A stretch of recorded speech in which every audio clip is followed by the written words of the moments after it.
ನಮಗೆ ಕನ್ನಡ ಪಠ್ಯಭಾಗದ ಒಂದು ಅದರಲ್ಲಿ ಬರುವಂತಹ ಕೊನೆಯ ಪದ್ಯ ಯಾವುದಪ್ಪ ಅಂತಂದ್ರೆ ಚರಮಣೆ. ಈ ಪದ್ಯದ ಕವಿ ಯಾರಂದ್ರ ರತ್ನತ್ರಯರಲ್ಲಿ ಒಬ್ಬನಾಗಿರುವಂತಹ ಕವಿ ಯಾರಂದ್ರ ರನ್ನ. ಹಾಗಾದ್ರೆ ಮೊದಲು ಆತನ ಕಿರು ಪರಿಚಯವನ್ನ ನೋಡಿ ಆಮೇಲೆ ನಾವು ಪಾಠವನ್ನ ಮುಂದುವರಿಯೋಣ. ಮೊದಲ ಪೇಜ್ ನಂಬರ್ 77 ಕೃತಿಕಾರರ ಪರಿಚಯ.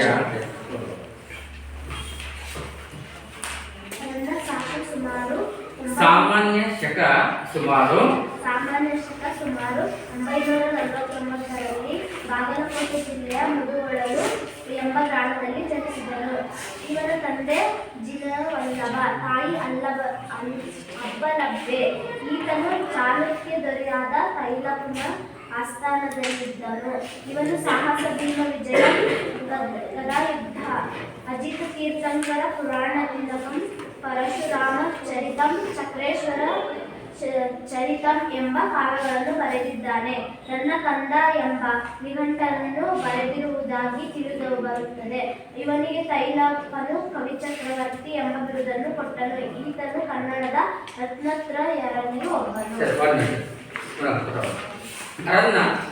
ಕಾಲ ಎಷ್ಟು ಅಂತಂದ್ರೆ 949 ಅಥವಾ 10ನೇ ಶತಮಾನ ಅಂತ ಬರೆದ್ರು ಕೂಡ ನೀವು ಓಕೆ. ನಾಳೆ ಎಕ್ಸಾಮ್ಸಲ್ಲಿ ಈ ತರ ಕಿರು ಪರಿಚಯ ಬಂತು ಅಂತಂದ್ರೆ ನಿರ್ದಿಷ್ಟವಾಗಿ ಸಾಮಾನ್ಯ ಶಕ 949 ಅಥವಾ 20 ಹೋದ್ರೆ ಏನ್ ಮಾಡ್ಬೋದು ನೀವು 10ನೇ ಶತಮಾನ ಅಂತ ಕೂಡ ನೀವು ಬರೀಬಹುದು ಅಂತಂದ್ರೆ.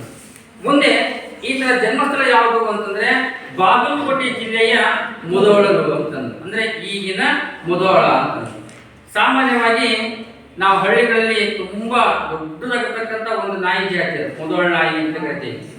ಬೇಟೆಯನ್ನು ಆಡುವುದರಲ್ಲಿ ಕೂಡ ಅತ್ಯಂತ ನಿಪುಣನಾಗಿರ್ತಕ್ಕಂಥ ಒಂದು ನಾಯಿ ಅದು. ಇತ್ತೀಚೆಗೆ ನಮ್ಮ ಭಾರತ ಸರ್ಕಾರ ಸೇನೆಯಲ್ಲಿಯೂ ಕೂಡ ಈ ಮುಧೋಳದ ನಾಯಿಯನ್ನು ಏನ್ ಮಾಡ್ತಾರೆ, ಬಳಕೆಯನ್ನ ಮಾಡ್ಕೊಳ್ತಾ ಇರ್ತಾರೆ. ಅದರ ಕಾಲುಗಳು ತುಂಬಾ ಎತ್ತರವಾಗಿರ್ತವೆ, ಬಡಕಾದಂತ ಮೈ, ಉದ್ದವಾಗಿರ್ತಕ್ಕಂಥ ಮುಖ ಇರ್ತವೆ. ಅದಕ್ಕೆ ಅಂತಂದ್ರೆ ಮುಧೋಳ ನಾಯಿ ಅಂತ ಕರಿತೀವಿ. ಹಾಗಾಗಿ ಮುಧೋಳ ಅನ್ನುವಂತಹ ಈ ಪ್ರದೇಶದಲ್ಲಿ ರನ್ನ ಏನ್ ಮಾಡ್ತಾರೆ 1949ರಲ್ಲಿ ಜನಿಸಿದ. ಈತನ ತಂದೆ ಹೆಸರು ಜೀನವಲ್ಲಭ, ತಾಯಿ ಹೆಸರು ಅಬ್ಬಲಬ್ಬೆ ಅಂತಂದ್ರೆ. ತಂದೆ ಜೀನವಲ್ಲಭ, ತಾಯಿ ಅಬ್ಬಲಬ್ಬೆ. ಈತನು ಚಾಲುಕ್ಯ ದೊರೆಯಾಗಿರ್ತಕ್ಕಂತಹ ತೈಲಪ್ಪನ ಆಸ್ಥಾನದಲ್ಲಿದ್ದನು. ಆ ಆಸ್ಥಾನದಲ್ಲಿ ಇರುವಂತಹ ಸಂದರ್ಭಗಳನ್ನೇ ಈತ ಸಾಹಸ, ಭೀಮ ವಿಜಯಂ ಅಂದರೆ ರನ್ನನ ಗದಾಯುದ್ಧ ಅಂತೇಳಿ ನಾವು ಕರಿತಾ ಇದ್ದೇವೆ. ಅಜಿತ ತೀರ್ಥಂಕರ ಪುರಾಣ ತಿಲಕಂ, ಪರಶುರಾಮ ಚರಿತಂ, ಚಕ್ರೇಶ್ವರ ಚರಿತಂ ಎಂಬ ಕಾವ್ಯಗಳನ್ನ ಬರೆದಿದ್ದಾನೆ. ಇದರ ಜೊತೆಗೆ ಆತ ರನ್ನಕಂದ ಎಂಬ ನಿಘಂಟನ್ನ ಬರೆದಿರುವುದಾಗಿಯೂ ತಿಳಿದು ಬಂದಿದೆ. ಇವನಿಗೆ ಆ ತೈಲಪ್ಪ ದೊರೆಯಾಗಿರ್ತಕ್ಕಂಥ ಅವನೇನ್ ಮಾಡ್ತಾರ ಕವಿ ಚಕ್ರವರ್ತಿ ಎಂಬ ಬಿರುದನ್ನು ಘೋಷಣೆ ಮಾಡ್ತಾನೆ. ಕನ್ನಡದ ರತ್ನತ್ರಯರಲ್ಲಿಯೂ ಕೂಡ ಒಬ್ಬನೇ ಯಾರಪ್ಪ ಅಂತಂದ್ರೆ ರನ್ನ ಅಂತ. ರತ್ನತ್ರಯ ಅಂದ್ರೆ ಮೂವರು. ಯಾರ್ಯಾರು? ಪಂಪ, ರನ್ನ, ಜನ್ನ. ಕವಿ ಚಕ್ರವರ್ತಿನೂ ಹೌದು. ನೆಕ್ಸ್ಟ್ ಯಾವಾಗ ರತ್ನತ್ರಯರಲ್ಲಿ ಕೂಡ ಆಯ್ತಾ ಒಬ್ಬನು ಅಂತಂದು. ಸರಿ, ಇದನ್ನ ಪರಿಚಯ ಆದ್ಮೇಲೆ ಮುಂದೆ ನಮಗೆ ಈ ಪದ್ಯಕ್ಕೆ ಸಂಬಂಧಪಟ್ಟಂತಹ ಒಂದಿಷ್ಟು ಆಶಯವನ್ನ ನಮಗೆ ಕೊಟ್ಟಿದ್ದಾರೆ. ಅವರು ಏನ್ ಆಶಯ ಅನ್ನೋದನ್ನ ನೋಡೋಣ.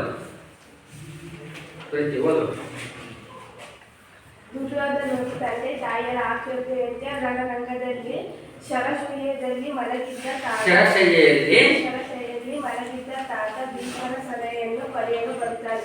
ಭೀಷ್ಮರು ಯುದ್ಧವನ್ನು ಮಾಡದೆ ಪಾಂಡವರೊಂದಿಗೆ ಸಂಧಿ ಮಾಡಿಕೊಂಡು ಬದುಕಬೇಕೆಂಬ ಸಲಹೆಯನ್ನು ದುರ್ಯೋಧನಿಗೆ ನೀಡುತ್ತಾರೆ. ಆದರೆ ದುರ್ಯೋಧನ ಅದಕ್ಕೊಪ್ಪದೆ ತಾನು ಯುದ್ಧವನ್ನೇ ಮಾಡುವುದಾಗಿ ತಿಳಿಸುತ್ತಾರೆ. ಈ ಸಂದರ್ಭದಲ್ಲಿ ಪ್ರಕಟಗೊಳ್ಳುವ ದುರ್ಯೋಧನನ್ನು ಚರದ ಗುಣ ಅವನ ಸ್ವಭಾವಕ್ಕೆ ತುಕ್ಕಾಗದೆ ಇಲ್ಲಿ ನಿರೂಪಿತವಾಗಿದೆ. ಚರವಣೆ ನೆರವು ಎಂಬ ಗದ್ಯ ಭಾಗವನ್ನು ರಾಮ ನಾಗರಾಜ್ಯ ಅವರು ಸಂಪಾದಿಸಿರುವ ಸಂಪುಟದ ಪುಟ ಸಂಖ್ಯೆ 239 ಮಹಾಕವಿ ರನ್ನನ ಸಾಹಸ, ಭೀಮ ವಿಜಯ ಎಂಬ ಮಹಾಕಾವ್ಯದಿಂದ 5ನೇ ಆಶ್ವಾಸದಿಂದ ಆರಿಸಿಕೊಳ್ಳಲಾಗಿದೆ. ಕಬ್ಬಿಣ ನೆಲದ ಮೇಲೆ ಬಿದ್ದು ಕೆಲವು ದಿನಗಳವರೆಗೆ ಅದನ್ನ ಬಳಕೆ ಮಾಡದೇ ಇದ್ದಾಗ ಏನಾಗುತ್ತೆ ಅನ್ನೋದು ತುಕ್ಕುಳಿಯುತ್ತೆ ಅಂತಂದು. ಅದು ತಕ್ಕುದಾದ ಅನ್ನುವಂಥ ಪದ ನಿನ್ನ ಕೈ ಸಿಕ್ಕ ತುಕ್ಕುಡುದು ಅಂತ ಈಗ. ಸರಿ ನೋಡೋಣ, ಇಡೀ ಈ ಪದ್ಯ ನಾವು ಏನು ತಿಳ್ಕೊಳ್ತಿದ್ದೀವಿ ಅನ್ನೋದಕ್ಕೆ ಒಂದಿಷ್ಟು ಉದಾಹರಣೆ ಕೊಡ್ತಾರೆ. ಮೊದಲು, ದುರ್ಯೋಧನ ತಂದೆ ತಾಯಿಯರ ಅಪೇಕ್ಷೆಯಂತೆ ರಣರಂಗದಲ್ಲಿ ಶರಶಯ್ಯ ಮೇಲೆ ಮಲಗಿದ್ದಂತಹ ತಾತ ಭೀಷ್ಮರ ಸಲಹೆಯನ್ನು ಪಡೆಯಲು ಬರುತ್ತಾನೆ. ಭೀಷ್ಮರು ಯುದ್ಧವನ್ನ ಮಾಡದೆ ಪಾಂಡವರೊಂದಿಗೆ ಸಂಧಿ ಮಾಡಿಕೊಂಡು ಬದುಕಬೇಕೆಂಬ ಸಲಹೆಯನ್ನ ದುರ್ಯೋಧನನಿಗೆ ನೀಡುತ್ತಾರೆ ಅಂತಂದು. ಸಾಮಾನ್ಯವಾಗಿ ನೀವೆಲ್ಲರೂ ಕೂಡ ಈ ಕಥೆಯನ್ನ ಕೇಳಿದೆ. ನಾವು ಶರಶಯ್ಯ ಅಂತಂದು ಏನಿದೆ ಅಂದ್ರೆ ಶಶಾಂಕ,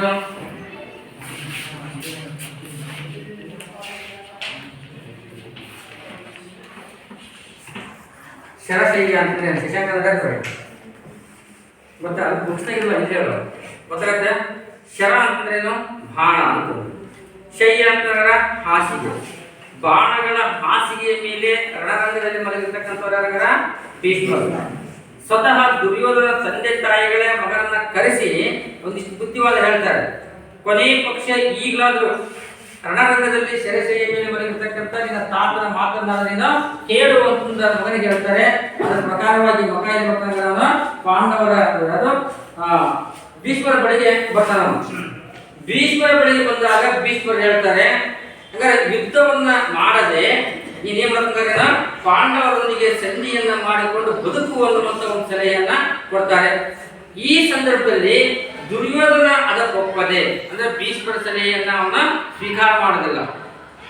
ಆ ಸಂದರ್ಭದಲ್ಲಿ ತಾನು ಯುದ್ಧವನ್ನೇ ಮಾಡುವುದಾಗಿ ತಿಳಿಸುತ್ತಾನೆ. ಈ ಸಂದರ್ಭದಲ್ಲಿ ಪ್ರಕಟಗೊಳ್ಳುವ ದುರ್ಯೋಧನನ ಛಲದ ಗುಣ ಅವರ ಸ್ವಭಾವಕ್ಕೆ ತಕ್ಕುದಾಗಿ ಇಲ್ಲಿ ನಿರೂಪಿತವಾಗಿದೆ. ಆ ವ್ಯಕ್ತಿ ಕೊನೆಯ ಪಕ್ಷ ಶರಶಯ್ಯ ಮೇಲೆ ಮಲಗಿರ್ತಕ್ಕಂತಹ ಭೀಷ್ಮರ ಮಾತನ್ನು ಕೂಡ ಕೇಳದನೆ, ಸಂಧಿಗೆ ಒಪ್ಪಿಕೊಳ್ಳದನೆ, ಪೂರ್ವಗ್ರಹ ಹಿಂದೆ ಏನು ಒಪ್ಪಂದ ಆಗಿತ್ತೋ ಆ ಒಪ್ಪಂದ ಪ್ರಕಾರ ನೀನು ನಡೆದುಕೋ ಅಂತಂದು ಭೀಷ್ಮರು ಹೇಳಿದ್ರು ಕೂಡ ಯಾವ ಮಾತಿಗೂ ಆತನ ಸೊಪ್ಪು ಹಾಕಿದರೆ ಯುದ್ಧವನ್ನೇ ಮಾಡ್ತೀನಿ ಅನ್ನುವಂಥ ಆತನ ಛಲದ ಗುಣ ಈ ರೀತಿಯ ಮೂಲಕ ನಾವು ನೋಡಬಹುದು ಅಂತಂದು. ಸರಿ,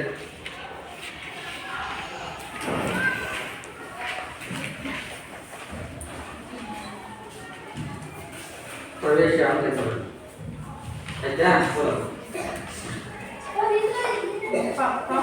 ಪಪ್ಪ ಕವಿಯ ನಂತರ ಕಾಣಬರುವ ಶಕ್ತಿ ಕವಿ ಎಂದರೆ ರನ್ನ. ಈತ ಸಾಹಸ ಭೀಮ ವಿಜಯ ಕಾವ್ಯವು ಸಿಂಹಾವಲೋಕನ ಕ್ರಮದಲ್ಲಿರುವ ಶ್ರೇಷ್ಠ ಯುದ್ಧದ ಪರಿಣಾಮ ಯಾವಾಗಲೂ ಸರ್ವನಾಶವೇ ಯುದ್ಧಕ್ಕೆ ಕಾರಣ. ಯಾರೇ ಆಗಿದ್ದರೂ ಅದರ ಪರಿಣಾಮವನ್ನು ಎಲ್ಲರೂ ಅನುಭವಿಸಬೇಕಾಗುತ್ತದೆ. ಆದರೆ ರನ್ನ ಚಿತ್ರಿಸಿರುವ ದುರ್ಯೋಧನನ ಛಲವನ್ನೇ ಮುಖ್ಯ ಗುಣವಾಗುಳ್ಳವನು ಭೀಷ್ಮರ ಎದುರಿನಲ್ಲಿಯೇ ಸಂಧಿಗೆ ಒಪ್ಪದ ಯುದ್ಧ ಮಾಡಿಯೇ ತೀರಬೇಕೆಂಬ ಅವನ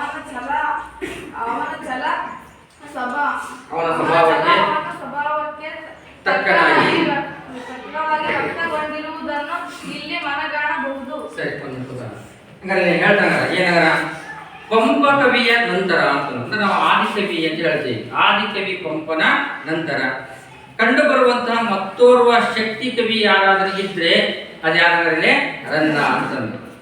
ಯಾಕೆ ರನ್ನ ಅಂತಂದ್ರೆ ಆ ಕವಿ ರನ್ನ ಬರೆದಿರ್ತಕ್ಕಂಥ ಆತನ ಕೃತಿ ಒಳಗ ಸಾಹಸ ಭೀಮ ವಿಜಯಂ ಎನ್ನುವಂತಹ ಕಾವ್ಯ, ಆ ಇಡೀ ಕಾವ್ಯದ ಸಿಂಹಾವಲೋಕನವನ್ನು ನೋಡ್ತಾ ಬಂದ್ರೆ ಎಂತ ಶ್ರೇಷ್ಠ ಕಾವ್ಯ ಅನ್ನೋದು ನಮಗೆ ಅರ್ಥ ಆಗ್ತಾ ಇರುತ್ತೆ.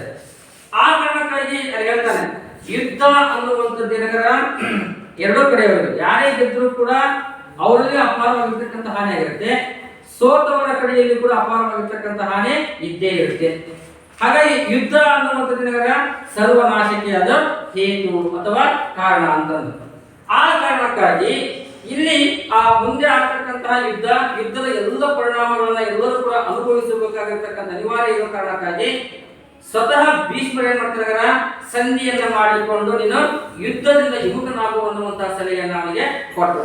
ಆ ಸಂದರ್ಭದೊಳಗ ಆ ದುರ್ಯೋಧನನ ಛಲ, ದುರ್ಯೋಧನನ ಗುಣ, ಅವನ ಸ್ವಭಾವಗಳನ್ನ ಸ್ವತಃ ನನ್ನ ಕವಿ ತನ್ನ ಕಾವ್ಯದಲ್ಲಿ ಹೇಗೆ ಚಿತ್ರಿಸಿದ್ದಾನೆ ಅನ್ನುವಂಥದ್ದು ನಾವಿಲ್ಲಿ ಕಾಣಬಹುದಾಗಿದೆ ಅಂತ. ಮೊದಲಿಗೆ ವಚನ ಅಂತ ಇಟ್ಕೊಂಡು, ವಚನ ಅಂತಂದ್ರೆ ವಚನ ಅಂತಂದ್ರ ಯಾರಂದ್ರೆ ಇಡೀ ಪದ್ಯಗಳನ್ನು ಸೂಕ್ಷ್ಮ ಅಬ್ಸರ್ವ್ ಆಗಿದ್ದಾವೆ. ಶಶಾಂಕ್ ಮೊದಲಿಗೆ ವಚನ ಅಂತ ಇದೆ, ಪದ್ಯ ಒಂದು ಪದಗಳಲ್ಲಿ ಕಮ್ ಅಂತ ಇದೆ, ಕಮ್ ಅಂತಂದ್ರ ಕಂದ ಪದ್ಯ. ಮತ್ತೆ ನೆಕ್ಸ್ಟ್ ಎರಡನೇ ಸ್ಟೇಜ್ ಹೋದಾಗ ಅಲ್ಲಿಯೂ ಕೂಡ ಕಂದ ಪದ್ಯ ಅಂತ ಇದೆ.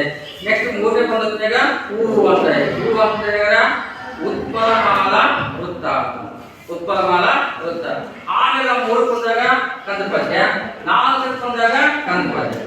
ನಮ್ಮ ಇಡೀ ಪಠ್ಯ ಭಾಗದಲ್ಲಿ ಪದ್ಯ ಭಾಗಕ್ಕೆ ಹೋದಾಗ ನೀವು ನೋಡ್ಕೊಬೇಕು, ಚಲಮನೆ ಮರೆಯುವ ಅನ್ನುವಂತಹ ಪದ್ಯ ಕಂದ ಪದ್ಯದಿಂದ ಕೂಡಿದೆ.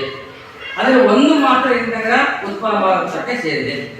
ಕೌರವೇಂದ್ರನ ಪದ್ಯ ಎನ್ನುವಂತ ಪದ್ಯವನ್ನು ತೆಗೆದುಕೊಂಡಾಗ ಇಡೀ ಕೌರವೇಂದ್ರನ ಪದ್ಯ ಯಾವಾಗ ಭಾಮಿನಿ ಶಕ್ತಿಗೆ ಸೇರಿದೆ.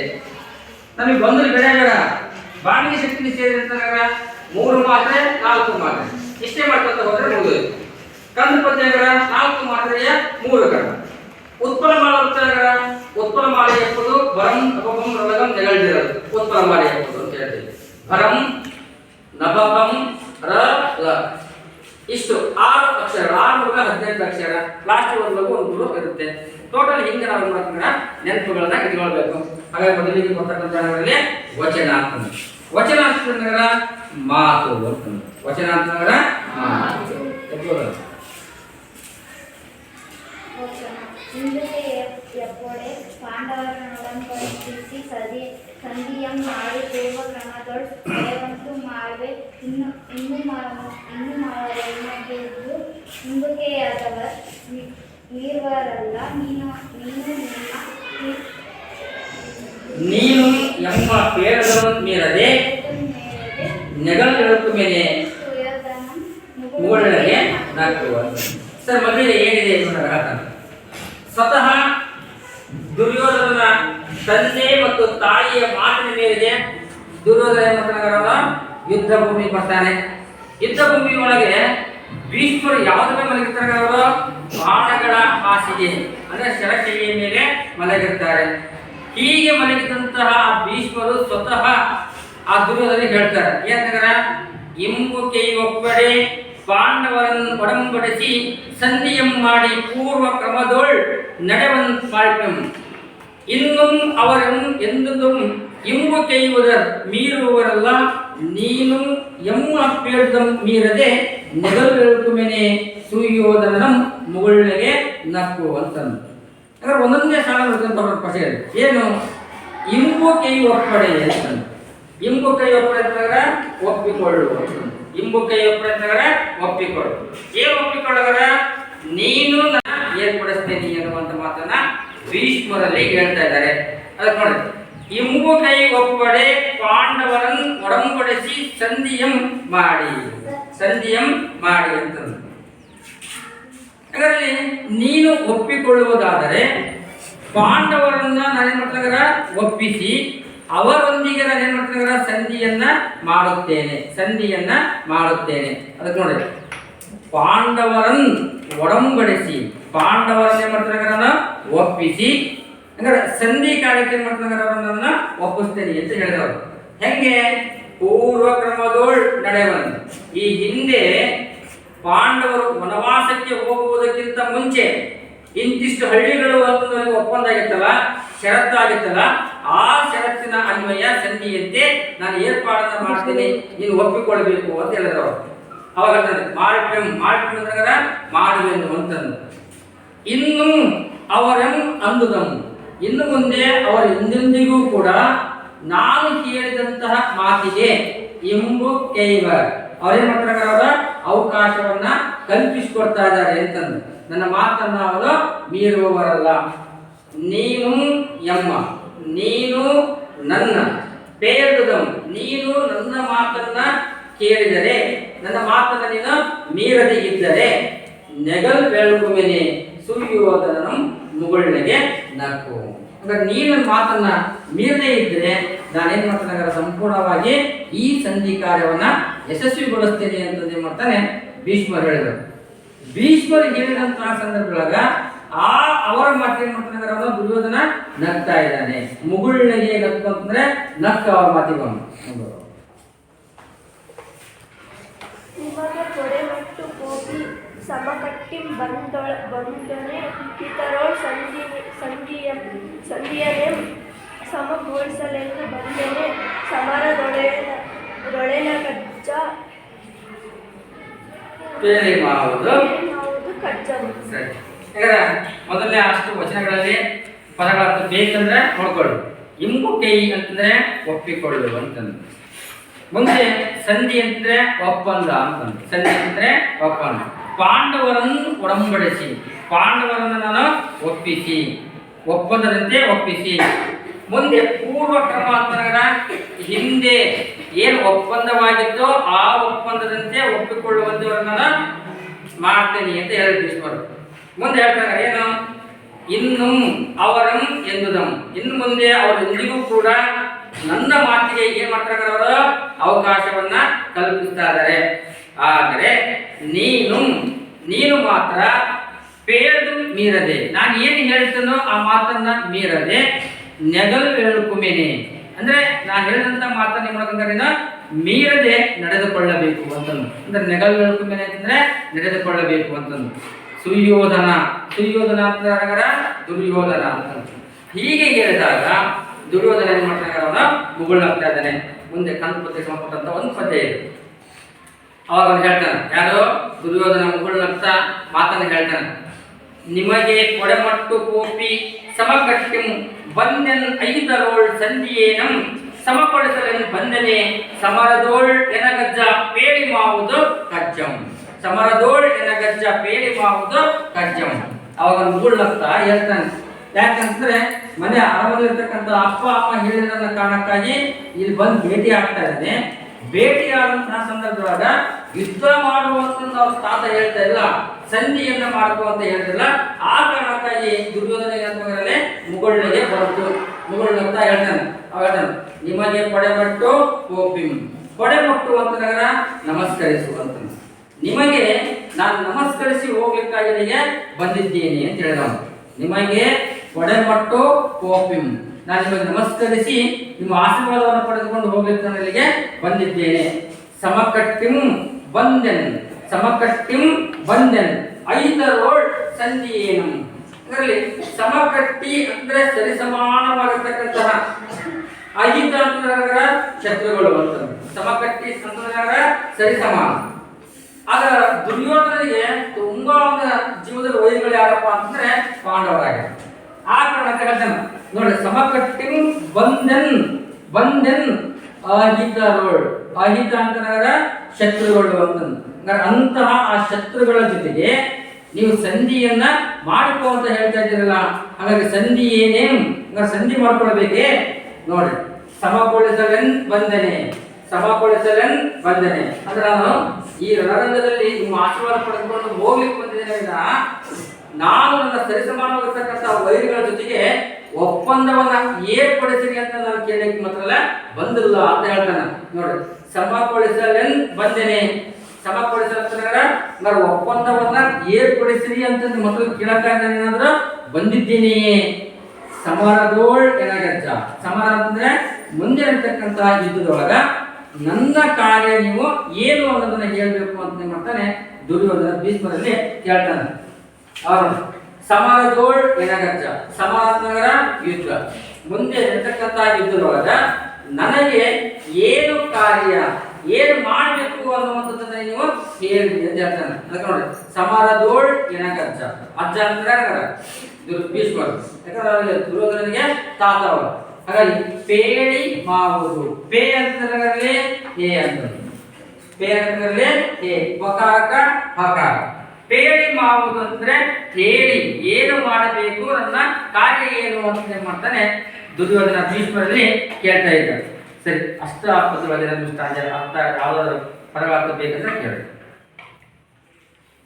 ಸಮಪಡಿಸು, ಈ ಪದಾರ್ಥಗಳ ಒಪ್ಪಂದವನ್ನ ಏರ್ಪಡಿಸು ಅಂತ ನಿಮ್ಮನ್ನ ಕೇಳಿಕ್ ಬಂದಿದ್ದೇನೆ ಇಲ್ಲ. ಮುಂದೆ ಪೇಳಿ ಅಂದ್ರೆ ಹೇಳಿ ಏನು ಮಾಡ್ಬೇಕು ನನ್ನ ಕಾರ್ಯ ಏನು ಅಂತ. ಕಾರ್ಯ ಸಪ್ತಮ ತತ್ವ ಕಜ್ಜ, ಕಾರ್ಯ ಕಜ್ಜ. ನೆಕ್ಸ್ಟ್ ಮತ್ತೆ ಮುಂದುವರೆದ ಅವನೇ ಮಾತಾಡ್ತಾನೆ. ಯಾರೀಗ ದುರ್ಯೋಧನನೇ ಭೀಷ್ಮ ಅಂತ ಹೇಳಕತ್ತಾನ.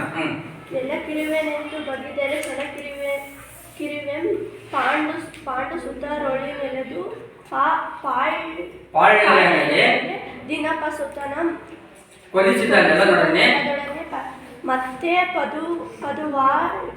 ಪದುವಾಳ್ತಿದ್ದೇನೆ. ಅವಾಗ ಹೇಳ್ತಾರ ಏನಾಗಾರ ನೆಲಕ್ಕಿರುವೆನೆಂದು ಬಗೆದಿರೆ ಚಲಕ್ಕಿರುವೆಯಂ ಪಾಂಡು ಸುತರೋಳ್ ಈ ನೆಲದಿದ್ದು ಪಾಳ್ಯಲ ಎನಗೆ ದಿನಪಸುತನನ್ನು ಕೊಲಿಸಿದ ನೆಲದೊಡನೆ ಮತ್ತೆ ಪದುವಾಳ್ತಿದ್ದೇನೆ ಅಂತ ಮಾಡ್ತಾರೆ ದುರ್ಯೋಧನ. ತನ್ನ ಮಾತುಗಳನ್ನ ಮುಂದುವರಿಸಿದವನು. ಏನೇನಾಗಾರ ನೋಡಾಗ ಹೇಳ್ತಾನೆ ಏನೋ ನೋಡಿ, ನೆಲಕ್ ಇರುವೆನೆನ್ ನೆಲಕ್ ಇರುವೆ. ನೆಲ ಅಂತಂದ್ರೆ ಈ ಭೂಮಿ ಅಂತಂದ್ರೆ ನೆಲ ಅಂತಂದ್ರೆ ಈ ಭೂಮಿ. ಇರುವೆ ಅಂತಂದ್ರೆ ಹೋರಾಟ ಅಂತಂದ್ರೆ ನೆಲಕ್ ಇರುವೆನೆನ್ ಬಗೆದಿರೆ. ಬಗೆ ಅಂತಂದ್ರೆ ತಿಳಿದಿರ ಅಂತಂದ್ರೆ ನಾನು ಈ ಭೂಮಿಗಾಗಿ ಈ ನೆಲಕ್ಕಾಗಿ ನಾನು ಹೋರಾಟವನ್ನ ಮಾಡ್ತಾ ಇದ್ದೇನೆ ಅಂತ ನೀವು ಬಗೆದಿರಿ ತಿಳ್ಕೊಂಡಿದ್ದೀರಾ ಅಂತ ಮತ್ತೆ ಸಾಲ ಕೇಳಿದವನು. ನೆಲ ಹೇಳ್ತಾನೆ ನೆಕ್ಸ್ಟ್ ಎರಡ ಸಾರಿ ಚಲಕ್ ಇರುವೆಯಂ. ನಾನು ಹೋರಾಟ ಯಾವುದಕ್ಕಾಗ್ಯಾರ ಈ ನೆಲಕ್ಕಾಗಿ ಭೂಮಿಗಾಗಿ ಅಲ್ಲ, ನನ್ನ ಹೋರಾಟ ಛಲಕ್ಕಾಗಿ ಅಂತ ಹೇಳಿದ. ಪಾಂಡು ಸುತರೋಳ್ ನೆಲನಿದು ಪಾಂಡು ಸುತರೋಳ್ ಈ ನೆಲನಿದು. ಹಾಗಾದ್ರೆ ಈ ಪಾಂಡು ಸುತ ಅಂತ ಸುತ ಅಂದ್ರೆ ಮಕ್ಕಳು. ಪಾಂಡುವಿನ ಮಕ್ಕಳು ಯಾರಂದ್ರ 5 ಜನರು.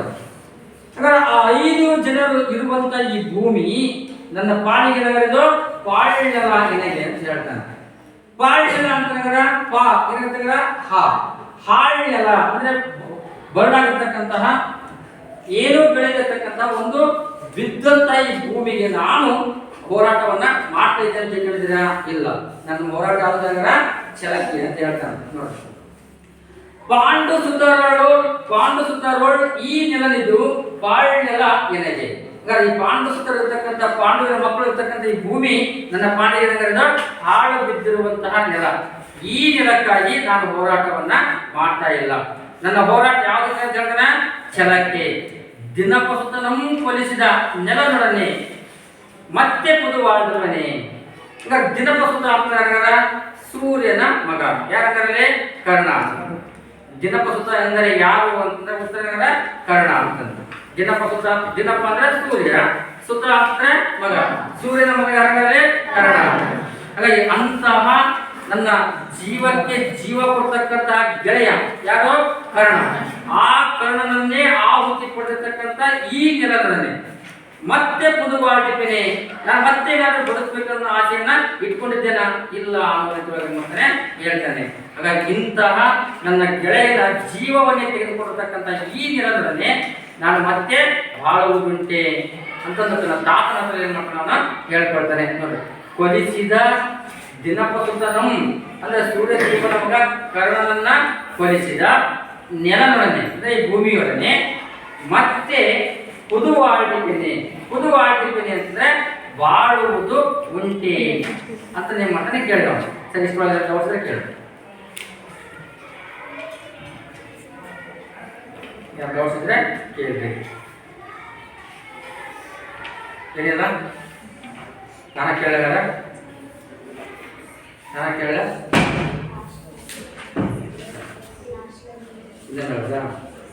ನೋಡಿ. ಪಾಂಡು ಸುತರೋಳ್ ಈ ನೆಲನಿದು. ಅಂದ್ರೆ ಪಾಂಡುವಿನ ಮಕ್ಕಳು ಇರುವಂತಹ ಈ ನೆಲ ನನಗೇನಾಗಿರೋದ ಪಾಳ್ಯಲ, ಹಾಳು ಬಿದ್ದಂತಹ ನೆಲ. ಹಾಗಾದ್ರೆ ಇಂಥ ಈ ನೆಲ ಯಾರನ್ನ ಆಹುತಿ ತೆಗೆದುಕೊಳ್ತಕ್ಕಂಥದ್ದೇ? ಸ್ವತಃ ತನ್ನ ಪ್ರಾಣದ ಗೆಳೆಯನಾಗಿರ್ತಕ್ಕಂಥ ಕರ್ಣ. ಆ ಕರ್ಣನನ್ನೇ ಕೊಲೆಸಿದಂತಹ ಈ ನೆಲದೊಡನೆ ಈ ಭೂಮಿಯೊಡನೆ ಮತ್ತೆ ನಾನು ಪುದುವಾಳ್ತಿದ್ದೇನೆ ಅಂದ್ರೆ ಬದುಕುವುದು ಉಂಟೆ. ನಾನು ಹಾಗಾಗಿ ಈ ಭೂಮಿಗಾಗಿ ಸಂಧಾನ ಮಾಡಿಕೊಳ್ಳಲಿಕ್ಕೆ ನಾನು ಸಿದ್ಧನಿಲ್ಲ, ನಾನು ಒಪ್ಪಂದಕ್ಕೆ ಸಿದ್ಧ ಇಲ್ಲ. ನನ್ನ ಏನಾದರೂ ಹೋರಾಟಗಾರ ಛಲಕ್ಕಾಗಿ ಅಂತಂದು ಹೇಳ್ತಾನ. ನೆಕ್ಸ್ಟ್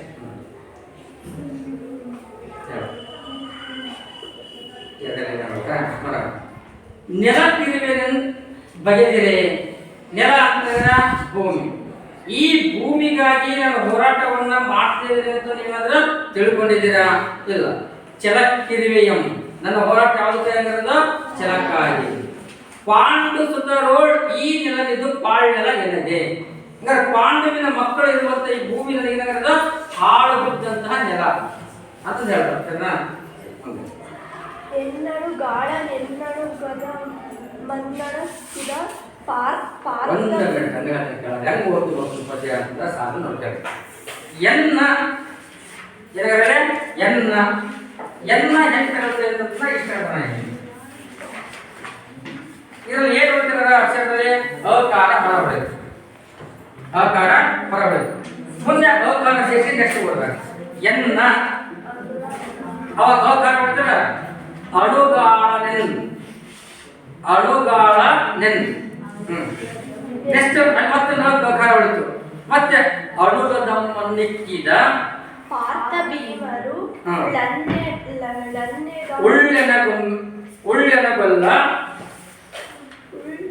ಉಳ್ಳೆನಗೊಲ್ಲ ಎನ್ನೊಡಲೋಳ್ ಎನ್ನ ಎನ್ನ ಹಸುವಳಿನ ಮಜ್ಜ ಸಂಧಿಯಂ ಮುನ್ನಂ ಮುನ್ನಂ ಮುನ್ನಂ ಒಂದಿರ್ಬರಂ ನಿಕ್ಕುವ ನಿಕ್ಕಿ ಬಳಿಕೆ ಸಂಧಿಗೆ ಗೆಯ್ಯನ್ನಗಳ್ ಅಂತ ಕಾತ್ಮಜನ್ ಎನ್ನ ಅಳಲಾರೆ ಓಡಾಗದೆಂಬೆನೆ. ಇಲ್ಲಿ ಏನೇನು ಬರ್ತದೆ ಈ ಸ್ಥಾನಗಳಲ್ಲಿ ಪ್ರಶ್ನೆ ಎನ್ನ ಅಂತಂದ್ರೆ ನನ್ನ, ಎನ್ನ ಅಂತಂದ್ರೆ ಮುಂದೆ ಹೇಳ್ತಾರ ಅಣುಗಾಳ ಎನ್ನ, ಎನ್ನ ಅಣುಗಾಳ. ಅಣುಗಾಳ ಅಂತಂದ್ರೆ ಪ್ರೀತಿಯ ಗೆಳೆಯ, ಅಣುಗಾಳ ಅಂತಂದ್ರೆ ಪ್ರೀತಿಯ ಗೆಳೆಯ, ನನ್ನ ಪ್ರೀತಿಯ ಗೆಳೆಯ. ಮುಂದೆ ಹೇಳ್ತಾನ ಎನ್ನ ಅಣುಗದಮ್ಮನ್ ಇಕ್ಕಿದ. ಅಣುಗದಮ್ಮ ಅಂತಂದ್ರೆ ಪ್ರೀತಿಯ ಸಹೋದರ, ಯಾರ ದುಶ್ಯಾಸನ. ಒಂದ್ ಕಡೆ ಪ್ರೀತಿಯ ಗೆಳೆಯ, ಇನ್ನೊಂದು ಕಡೆ ಪ್ರೀತಿಯ ಆತನ ತಮ್ಮನಾಗಿರ್ತಕ್ಕಂತಹ ದುಶ್ಯಾಸನ. ಮುಂದೆ ನಿಕ್ಕಿದ, ನಿಕ್ಕಿದ ಅಂತಂದ್ರೆ ಅವರ ಪ್ರಾಣವನ್ನೇ ಅವರೇ ಕಳ್ಕೊಂಡಿದ್ದಾರೆ. ಅವರು ಯಾವುದಲ್ಲಿ ಈ ಯುದ್ಧ ಭೂಮಿ ಒಳಗೆ ಒಂದು ಕಡೆ ತನ್ನ ಅತ್ಯಂತ ಪ್ರೀತಿಯ ಸ್ನೇಹಿತನಾಗಿರ್ತಕ್ಕಂತಹ ಕರ್ಣ, ಇನ್ನೊಂದು ಕಡೆ ತನ್ನ ಪ್ರೀತಿಯ ತಮ್ಮನಾಗಿರ್ತಕ್ಕಂಥ ದುಶ್ಯಾಸನ ನಿಕ್ಕಿದ ಅಂದ್ರೆ ಅವರು ಪ್ರಾಣ ತೆಗೆದುಕೊಳ್ತಕ್ಕಂಥ ಈ ಭೂಮಿ ಒಳಗ ಪಾತ ಭೀಮರ್ ಒಳ್ಳೆನ ಬಲ್ಲೆ ಎನ್ನೊಡಲೋಳ್ ಎನ್ ಹಸುವಳಿನ ಮಜ್ಜ ಸಂಧಿ. ಅಂದ್ರೆ ಈ ಪಾತ ಭೀಮರು, ಪಾತ ಅರ್ಜುನ, ಭೀಮ ಇವರೆಲ್ಲರೂ ಕೂಡಿಕೊಂಡು ನನ್ನ ಪ್ರೀತಿಯ ಸ್ನೇಹಿತನಾಗಿರ್ತಕ್ಕಂಥ ಕರ್ಣನನ್ನು ನನ್ನ ತಮ್ಮನಾಗಿರ್ತಕ್ಕಂಥ ದುಶ್ಯಾಸನರ ಜೀವವನ್ನೇ ಮಾಡಿದವರ ತೆಗೆದುಕೊಂಡಿದ್ದಾರೆ. ಅಂಥವರ ಜೊತೆ ಸಂಧಿ, ನಾನು ಸಂಧಿಯನ್ನ ಮಾಡಿಕೊಳ್ಳುವುದೇ. ಮುಂದೆ ಇವರ ಸಾಲೆ ಹತ್ತರಲ್ಲಿ ಪಾತ ಭೀಮರ್, ನಾನು ರಾಷ್ಟ್ರದಲ್ಲಿ ಭೀಮರು ಅನ್ನಲ್ಲ, ಪಾತ ಭೀಮರ್ ಹೂಕಾರ ಉಳಿತು. ಉಳ್ಳೆನ ಗೊಮ್ಮ, ಉಳ್ಳೆನ ಗೊಮ್ಮೆ ಆಯ್ತಾ. ಎಲ್ಲ ಎನ್ನ ಒಡಲೋಳ್ ಎನ್ನ ಹಸು, ಹಸು ಅಂತಂದ್ರೆ ಪ್ರಾಣ ಅಂತ, ಹಸು ಅಂದ್ರೆ ಪ್ರಾಣ. ಹಸುವಳಿನ ಮಜ್ಜ ಸಂಧಿ. ಹಾಗಾಗಿ ಪಾತ ಭೀಮರು ನನ್ನ ಪ್ರೀತಿಯ ಸ್ನೇಹಿತನಾಗಿರ್ತಕ್ಕಂಥ ಕರ್ಣನನ್ನು ಪ್ರೀತಿಯ ತಮ್ಮನಾಗಿರ್ತಕ್ಕಂಥ ದುರ್ಯೋಧನ ಜೀವವನ್ನೇ ಮಾಡಿದವರ ತೆಗೆದುಕೊಂಡಿದ್ದಾರೆ. ಅಂಥವರ ಜೊತೆ ಈ ಸಂಧಿಯೇ ಅಂತ ಕೇಳೋಣ. ಹೇಳ್ತಾನೆ ನಾನು ಸಂಧಿ ಮಾಡ್ಕೊಳ್ಬೇಕು ಅಂತಂದ್ರೆ ಏನ್ ಮಾಡ್ಬೇಕು ಅಂತ ಕೇಳ್ತಾನ. ಮುನ್ನಂ ಒಂದಿರ್ಬರನಂ ನಿಕ್ಕುವ ನಿಕ್ಕಿ. ಅಂದ್ರೆ ನಾನು ಸಂಧಿ ಮಾಡ್ಕೊಳ್ಬೇಕು ಅಂತಂದ್ರೆ ಏನ್ ಮಾಡ್ಬೇಕಂದ್ರೆ ಮುನ್ನಂ ಮೊದಲು, ಮುನ್ನಂ ಅಂದ್ರೆ ಮೊದಲು, ಒಂದಿರ್ಬರ್, ಒಂದಿರ್ಬರ್ ಅಂದ್ರೆ ಇಬ್ಬರು, ಇಬ್ಬರು. ಇಲ್ಲಿ ಒಂದಿರ್ಬರನಂ ನಿಕ್ಕುವ ನಿಕ್ಕಿ ಅಂತ, ಇಕ್ಕಿ ಅಂತಂದ್ರೆ ಒಂದು ಅಂತಂದು, ಇಕ್ಕಿ ಅಂತಂದ್ರೆ ಒಂದು. ಅಂದ್ರೆ ನಾನು ಸಂಧಿ ಮಾಡಲೇಬೇಕು ಅಂತಂದ್ರೆ ಪಾರ್ಥ ಮತ್ತು ಭೀಮ ಆ ಇಬ್ಬರನ್ನ ಮಟ್ಟಗಳನ್ನು ಒಂದು ಬಳಿಕ ಸಂಧಿಗೆ ಆನಂತರ ಮಟ್ಟಗಳ ಸಂಧಿಯನ್ನ ಮಾಡಿಕೊಳ್ತೇನೆ ಅಂತ ಹೇಳ್ತಾರೆ. ಮುಂದೆ ಹೇಳ್ತಾನೆ ಅಂತಕಾತ್ಮಜನ್, ಅಂತಕಾತ್ಮಜ ಅಂದ್ರೆ ಯಾರಂದ್ರ ಆ ಪಾರ್ಥ ಭೀಮ ಇಬ್ಬರನ್ನು ಒಂದ ಮೇಲೆ ನಾನು ಸಂಧಿ ಮಾಡಿಕೊಳ್ಬೇಕು ಅಂತಂದ್ರೆ ಬಳಿಕ ಏನ್ ಮಾಡ್ತಾರೆ ಸಂಧಿಯನ್ನ ಮಾಡ್ಕೊಳ್ತೇನೆ. ಅದು ಯಾವ್ದಾರ ಅಂತಕಾತ್ಮಜ. ಅಂತಕಾತ್ಮಜ ಅಂತ ಯಾರು ಅಂತಂದ್ರೆ ಯಮನ ಮಗ ಅಂತ. ಯಮನ ಮಗ ಯಾರಲ್ಲಿ ಧರ್ಮರಾಯ ಅಂತ. ಆ ಧರ್ಮರಾಯನ ಹತ್ರ ನಾನೇನ್ ಮಾಡ್ತಾಗ ಅರಿಕೆ ಮಾಡ್ಕೊಳ್ತೀನಿ ಅನ್ನುವ ರೀತಿ ಒಳಗ ದುರ್ಯೋಧನ ಭೀಷ್ಮರಲ್ಲಿ ಏನ್ ಮಾಡ್ತಾಗ ಹೇಳ್ತಿದ್ದಾನೆ ನೋಡಿ. ಅದಕ್ಕಂತ ಸಂಧಿಗೆ ಎನ್ನಗಳ್ ಅಂತಕಾತ್ಮಜನ್ ನೋಡ್ ಎನ್ನ ಅಳಲಿರಾರದೆ ದೋರಾಗದಂಬೆನೆ ಅಂತ. ಆ ತಕ್ಷಣ ಏನ್ ಮಾಡ್ತಾಗ ನಾನು ಸಂಧಿ ಕಾರ್ಯವನ್ನು ಮಾಡ್ಕೊಳ್ತೀನಿ ಅನ್ನುವ ರೀತಿ ಒಳಗ ಹೇಳ್ತಾರೆ ನಾವು.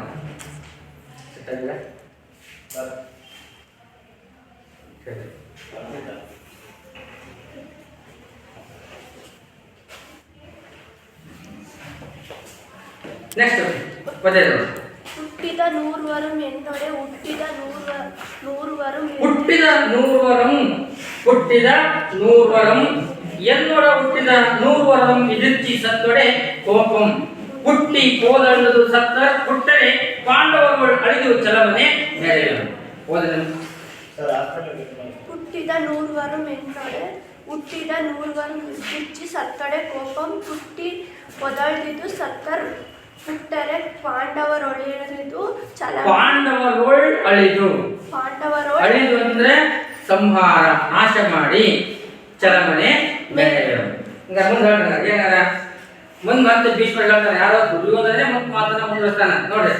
ಹುಟ್ಟಿದ ಬಕಾರಕ ಹಕಾರ ಏನಾಗ್ತಾರ ಹುಟ್ಟಿದ ನೂರ್ವರಂ ಎನ್ನೊಡ ಹುಟ್ಟಿದ ನೂರ್ವರದಂ ಇದಿರ್ಚಿ ಸತ್ತೊಡೆ ಕೋಪಂ. ದುರ್ಯೋಧನ ಹೇಳ್ತಾನೆ. ದುರ್ಯೋಧನ ಜೊತೆಗೆ ಹುಟ್ಟಿರ್ತಕ್ಕಂಥವ್ರು ಎಷ್ಟು ಜನ? 100 ಜನ. ಆ 100 ಜನರು ಹುಟ್ಟಿರ್ತಕ್ಕಂಥವರು ಈಗ ಯುದ್ಧದಲ್ಲಿ ಏನ್ ಮಾಡಿದಾಗ ಅವರು ಎಲ್ಲರ ಹೋರಾಡಿ ಸಾವನ್ನ ಅಪ್ಪಿದ್ದಾರೆ. ಎಲ್ಲರ ಹೋರಾಡಿ ಮಾಡಿದಾಗ ಸಾವನ್ನ ಅಪ್ಪಿದ್ದಾರೆ ನೋಡಿ. ನೂರ್ವರಂ ಇದರ್ಚಿ ಇದರ್ಚಿ ಅಂತಂದ್ರೆ ಹೋರಾಡು ಅಂತಂದು ಹೋರಾಡಿ ಸತ್ತೊಡೆ ಎಲ್ಲರೂ ಹೋರಾಡಿ ಸಾವನ್ನಪ್ಪಿದ್ದಾರೆ. ಕೋಪಂ ಹುಟ್ಟಿ ಪೋದಳ್ದು ಸತ್ತರು. ಈಗ ಈ ರೀತಿ ಹೋರಾಡಿ ಸತ್ತಿರ್ತಕ್ಕಂಥವ್ರು ಅಂದ್ರೆ ಅವರ ಸ್ಮರಣೆಗಾಗಿ ನಾನು ಈ ಭೂಮಿಗಾಗಿ ಬರ್ತಾ ಇಲ್ಲ, ಯಾವುದಕ್ಕಾಗಿ ಕ್ಷಣಕ್ಕಾಗಿ ಅಂತ ಹೇಳ್ತಾರೆ. ಆ ಕಾರಣ ನೋಡಿ ಹುಟ್ಟಿ ಪೋದಳ್ದು ಸತ್ತರ್ ಹುಟ್ಟಿ ಪೋದಳ್ದು ಸತ್ತರ್. ಅಂದ್ರೆ ಹುಟ್ಟಿರ್ತಕ್ಕಂಥವ್ರು ಎಲ್ಲರೂ ಏನ್ ಮಾಡಿದ್ರೆ ಹೋರಾಟವನ್ನ ಮಾಡಿ ಸತ್ತಿದ್ದಾರೆ. ಹಾಗಾಗಿ ಹುಟ್ಟರೆ ಪಾಂಡವರೋಳ್ ಅಳಿದು ಚಲಮನೆ ಎರೆಯರು. ಹುಟ್ಟರೆ ಅಂತಂದ್ರೆ ಹುಟ್ಟಿದ್ದಾರೆ. ಹಾಗಾದ್ರೆ ನಾನು ಈ ಒಂದ್ ವೇಳೆ ಭೂಮಿ ಜೊತೆಗೆ ಸಂಧಿಯನ್ನು ಮಾಡ್ಕೊಂಡ್ರೆ ಸತ್ತಿರ್ತಕ್ಕಂಥ ನನ್ನ 100 ಜನ ಏನಾದ್ರು ಮತ್ತೆ ವಾಪಸ್ ಬರ್ತಾರ? ಇಲ್ಲ. ಯಾವುದೇ ಕಾರಣಕ್ಕೂ ಸತ್ತಂತವರು ಮತ್ತೆ ಹುಟ್ಟು ಬರಲಿಕ್ಕೆ ಸಾಧ್ಯ ಇಲ್ಲ.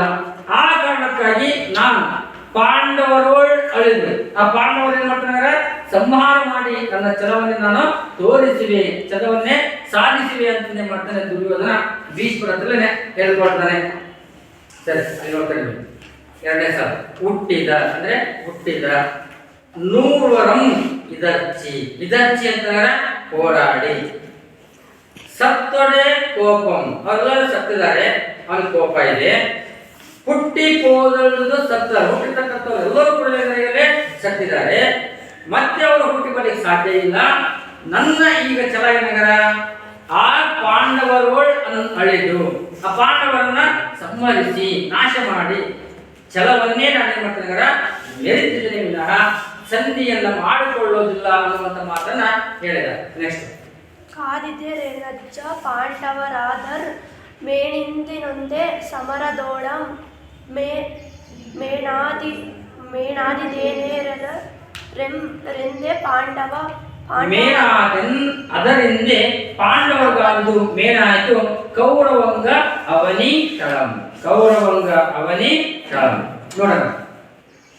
ಕಾದದಿರನಜ್ಜ ಪಾಂಡವರಾದ ಮೆಣಂದಿನೊಂದೇ ಸಮರದೋಳ್ ಆಂ ಮೇಣ ಆದನ್ ಅದರಿಂದ ಪಾಂಡವಗಾದ್ದು ಮೇಣಾಯಿತು ಕೌರವಂಗ ಈ ಅವನಿ ತಳಂ ಕೌರವಂಗ ಈ ಅವನಿ ತಳಂ. ಮುಂದೆ ಹೇಳ್ತಾನೆ ದುರ್ಯೋಧನ.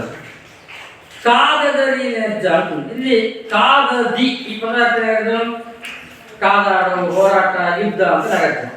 ಕಾದರ ಹೋರಾಟ ಅಂತ ಪಾಂಡವರಾದ ಈ ಯುದ್ಧದೊಳಗೆ ನಾನೇನ್ ಮಾಡ್ತಿದ್ದಾರೆ ಛಲವನ್ನೇ ಇಟ್ಟುಕೊಂಡು ನಾನು ಕಾದಾಟವನ್ನ ಮಾಡ್ತೇನೆ.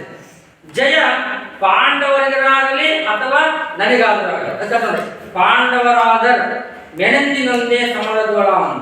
ಈ ಯುದ್ಧದೊಳಗ ಜಯ ಅನ್ನುವಂಥದ್ದು ಹೋರಾಟದೊಳಗ ಪಾಂಡವರಿಗಾದರೂ ಆಗಲಿ ನನಗಾದರೂ ಆಗಲಿ ಮೇನ್ ಆಗದಂದೇ ಪಾಂಡವರಿಗಾದ್ದು ಮೇನ್ ಆಯಿತು. ಯಾರಿಗಾದ್ರೂ ಅಷ್ಟೇ ಒಟ್ಟು ಅವ್ರಿಗೆ ಛಲ ಅನ್ನುವಂಥವ್ರಿಗೆ ಬೇಕಾಗಿದೆ. ಒಂದು ವೇಳೆ ಈ ಹೋರಾಟದೊಳಗ ಪಾಂಡವರು ಗೆದ್ದರೆ ಅವರಿಗೆ ಈ ಭೂಮಿ, ಇಲ್ಲ ಅವರು ಸೋತರು ಅಂತಂದ್ರೆ ನೋಡ್ತಾನ ಕೌರವಂಗ ಈ ಅವನಿ ತಳಂ.